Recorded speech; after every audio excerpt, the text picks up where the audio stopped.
Republicans want you more censored. This is coming out of Washington, D.C., clearly, and it is a carbon copy of something that the UK pushed. Now, let's examine something about the United Kingdom. Do you believe that the United Kingdom is deeply committed to protecting children? Do you see any evidence of that? The UK has foisted upon them gender confusion and gender defiance. There's been rampant taking of girls and using them in the worst possible ways by gangs of men from certain parts of the world. And we're not allowed to say on YouTube specifically what part of the world, but you know what part of the world and you know the story. So when you see that, do you think that the UK shows any sign of caring about children? Or let's say, for instance, this, the lockdown societies, the upside down food pyramids, the perverse way that they're teaching kids in schools, the proliferation of devices, overproliferation of pharma, etc. Do you see any sign that they're really concerned about children? Well, the UK pushed a digital ID verification, and they did this because it was to protect kids from harmful content, meaning what exactly? Harmful means a lot of things. They're just doing the same thing in Australia. Hey, look, this is happening all over the world. All over the world, suddenly there's a concern for the kids and access to harmful content. Harmful meaning what? They don't want to say. I mean, they're saying that this is about kids being no longer exposed to overtly and horrible and violent sexual imagery, but why not just say that? Because that's not the design. The design is to use the excuse of kids as a human shield to come in, or a kiddie shield as it were, to come in and make sure that the government gets more and more opportunity to censor.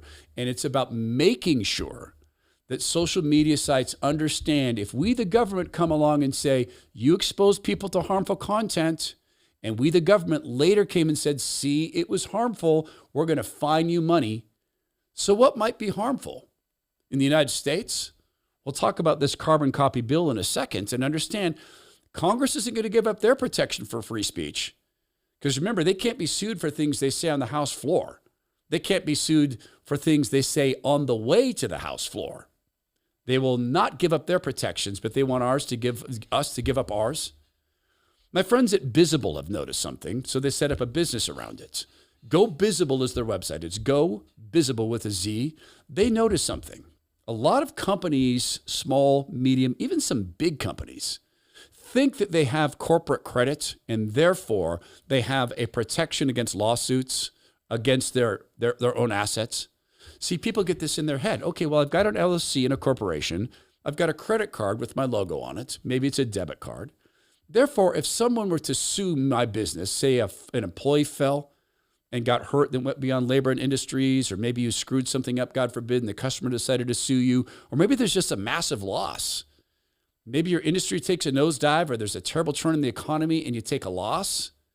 Well, you believe that your personal assets are protected. Your retirement account, college fund for kids, savings accounts. Not if you don't have corporate credit. What Bizible will do in a free, no obligation conversation with you is they will tell you and show you whether or not you have corporate credit. If you don't, they'll solve it for you in 7 easy steps. Some of the things you'll do yourself, such as setting up credit in your business name, because they're not going to do that for you and you don't want them to. Take them up on the free, no obligation consultation. The website is gobizible.com with a Z, gobizible.com. Get that protection you thought you had. Congress isn't going to give up their protection to free speech, but they want us to give up ours. This is from reclaimthenet.org. The Kids Online Safety Act is moving forward in the U.S. Senate with 16 new co-sponsors as of July 31, 2025, reviving a proposal that copies the same type of provisions found in the UK's controversial Online Safety Act, which caused much backlash across the Atlantic. In Britain, that measure forces online platforms to implement digital ID checks before granting access to content deemed harmful, quote, harmful. A policy that has caused intense resentment over policy violations, the erosion of anonymity, and government overreach in the realm of free speech. Now, U.S. lawmakers are considering a similar framework, with more senators from both parties throwing their support behind the bill in recent weeks. Marketed as a way to shield children from harmful online material, KOSA has gained prominent backing from Apple, which has publicly praised it as a step towards improving online safety. Why would they do this, Apple? Because they want smaller competitors who can't afford to pay the bills to not be allowed to post content or not be able to do it economically.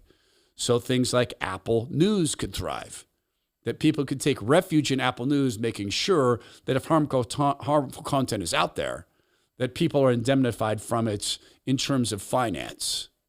They also want to strike out anonymity because they do not like anonymous people being able to criticize them. And yet anonymous people have always been able to criticize government. And you've always been able to anonymously read something, say a book. Well, they don't want you reading things anonymously. They want to know who you are and what you're reading. There's people who fancy themselves big defenders of freedom, big defenders of small government, people like Marsha Blackburn. Yeah, that Marsha Blackburn. She's defended the bill, stating big tech platforms have shown time and time again they will always prioritize the bottom line over the safety of our children. Okay, fair enough. So do this, Marsha. Just say what you want to be considered harmful. If it's sexual imagery, say it. If it's violent sexual imagery, say that. If it's imagery of violence, say that. You be the censors, that you don't want the kids to see this stuff. I don't want them to see sexual imagery. I have no problem making sure that kids who aren't 18 don't see that. I have no problem with age ratings on things. No problem at all. What I have a problem with is you leaving this phrase open. Harmful is far too open. Mike Johnson remarked that he loves the principle, but the details are very problematic. Praise God for recognizing that. The list of senators who back this shouldn't surprise anybody. John Thune, who's a pretend conservative, backs it. Chuck Schumer backs it. You can go through in the show notes and see the link to some of the other Republicans who back this. People like our senator in Idaho backs this thing. What are you doing backing this? You can't be a conservative and back this without coming around and saying, I want specifically known what we're going to call harmful, Senator Mike Crapo. What they want is the ability to lord their power over others. What they want is the ability to determine afterwards what's harmful. And by the way, you just watch what becomes harmful. Remember, we live in a world where they made an attempt to make it illegal for office holders to question the outcome of an election because it could be harmful. Remember, we live in a world where people were disappeared from social media for asking simple questions like, hey, if that mask works, why doesn't it work? And then remember this, God himself is pro-free speech. We know that because he invented free speech. He's also pro-accountability. We know that, well, because he's told us that.